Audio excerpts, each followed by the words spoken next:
His name was Eric. If you passed him on the street, nothing about him would seem out of place.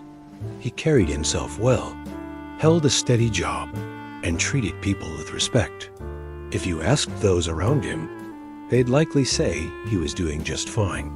But beneath the surface, Eric was fighting a quiet battle in his own mind. Every single day, for as long as he could remember, he felt like he was always falling just short. Not failing completely, but never quite enough. Not enough for his parents, who constantly compared him to his older brother. Not enough for his teachers, who told him he was smart but lacked focus. Not enough for his partners, who slowly pulled away, leaving him to wonder if something inside him was broken beyond repair. And the truth is, Eric's experience isn't rare. It's heartbreakingly common. That nagging sense of inadequacy, of never fully measuring up, is a struggle many quietly carry. That feeling of inadequacy is one of the quietest, most pervasive forms of suffering that so many people carry. It doesn't always show on the surface. It hides behind smiles, behind achievements, behind people who seem fine. But inside, it eats away at self-worth like slow acid. You know this feeling, don't you? That restless voice in the back of your mind that whispers, "You should be further ahead by now. You should be stronger, smarter, better looking, more successful, more confident, more everything." And no matter how much you achieve, no matter how much external validation you collect, it's never quite enough to silence it. Psychologists call this conditional self-worth. It's the idea that your value as a person depends on whether you meet certain conditions: grades, money, approval, appearance, performance. And when those conditions aren't met, you don't just feel disappointment. You feel like you are the disappointment. Eric knew this feeling intimately. Every compliment rolled off him like rain on glass, while every criticism cut into him like a blade. Praise felt temporary. Criticism felt permanent. He could remember a mistake from 10 years ago more vividly than any success he had last week. And here's the part that's so cruel. This mindset doesn't just come from within. It's cultivated, almost engineered by the world we live in. From the moment we're children, we're measured, ranked, graded, and compared. The education system teaches us early. Your worth is in your report card. Social media reinforces it. Your worth is in your likes and followers. Consumer culture tells us your worth is in what you buy, how you look, how you perform. And so millions of people grow up like Eric, carrying an invisible yardstick that is always just a little too long. No matter how much progress they make, the line keeps moving. It's important to understand something here. This isn't just a personal flaw. It's not simply that some people are insecure. Statistically speaking, rates of low self-esteem and feelings of inadequacy have skyrocketed over the last few decades. Studies show that nearly 85% of people worldwide struggle with some level of low self-worth. Think about that. 8 out of 10 people you pass on the street are silently battling some version of not good enough. Why? Part of the answer lies in how our brains evolved. Thousands of years ago, belonging to a group was literally a matter of survival.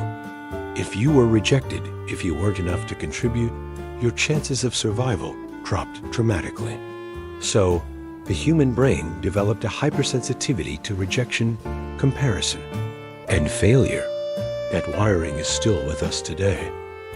But now, it's being exploited by modern systems, schools, corporations, media, algorithms, all designed to make you question whether you're enough. So you'll work harder, buy more, and stay plugged into the cycle. Eric didn't know all the science. He just knew that every day felt like running a race he could never win. He would set goals, hit them, and instead of feeling proud, he would immediately move the goalpost further. He believed that if he just worked harder, pushed further, accomplished more. Maybe then, he would finally feel like enough. But of course, that day never came. And maybe you know that same cycle yourself. You tell yourself, if I just lose 10 pounds, then I'll feel confident. But when you lose it, you suddenly want 10 more. Or, if I just get this promotion, then I'll feel successful. But when you get it, you're already anxious about the next one. This is the treadmill effect. You're running endlessly, but you never arrive. The pain of never being good enough isn't loud. It's quiet. It shows up in hesitation before speaking up, in downplaying your achievements when someone compliments you, in apologizing too much, in secretly resenting other people's successes because their light feels like a shadow over you. Eric's pain showed up in small ways too. He would rewrite emails 5 times before sending them, terrified of sounding foolish. He would stay quiet in meetings, even when he had ideas, because he thought they weren't smart enough. He would scroll through social media at night, comparing his behind-the-scenes life with everyone else's highlight reel, slowly sinking into that familiar heaviness in his chest. But here's the truth that Eric, and so many of us, struggle to realize. The feeling of never being good enough is not proof that you're broken. It's proof that you're human, in a system that constantly profits from your doubt. The very industries that feed you comparison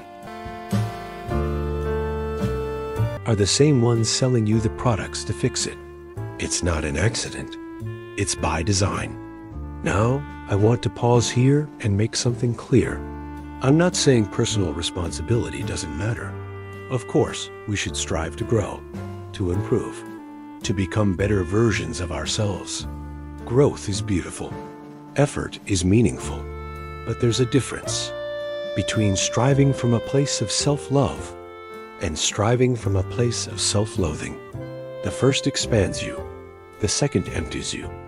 And this is the heart of the pain, when good enough becomes a horizon you can never reach. Life turns into a perpetual chase. You're never fully present, never able to rest, because you're always reaching for that next elusive measure of worth. Maybe your worth was never something you had to earn. Maybe it was always something waiting to be remembered.